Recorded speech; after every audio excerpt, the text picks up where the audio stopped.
తిరుపతి జిల్లా వరదయ్యపాలెం మండలంలో గత ప్రభుత్వం ఇంటి స్థలాలు, సొంత ఇళ్లు అర్హులందరికీ ఇస్తామని చివరగా మోసం చేసిందని ఎంఆర్ఓ కార్యాలయం ఎదుట సిపిఐ ఆధ్వర్యంలో ధర్నా నిర్వహించారు. అనంతరం సిపిఐ నాయకులు మాట్లాడుతూ కూటమి ప్రభుత్వం ఇళ్ల స్థలాలు, ఇళ్లు ఇస్తామని మరలా హామీ ఇచ్చి దాదాపుగా 7 నెలలు గడుస్తుంది. కానీ దీనిపైన ఎటువంటి స్పందన కనిపించట్లేదు.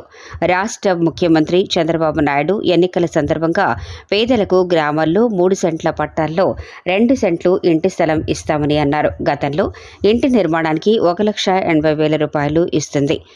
పేదవాడు ఇల్లు నిర్మాణానికి 1,80,000 చాలదని, కనీసం ఇప్పుడు పెరిగినటువంటి రేట్లకు 5 లక్షల రూపాయలు ఆర్థిక సహాయం చేయాలని భారత కమ్యూనిస్టు పార్టీ నాయకులు డిమాండ్ చేశారు.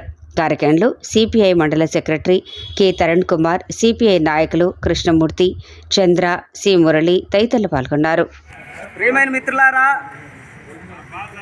మనకు కూటమి ప్రభుత్వం అధికారంలోకి వచ్చి 8 సంవత్సరాలు గడిచిపోయింది. అయితే అనేకమైన హామీలు ఇచ్చాడు.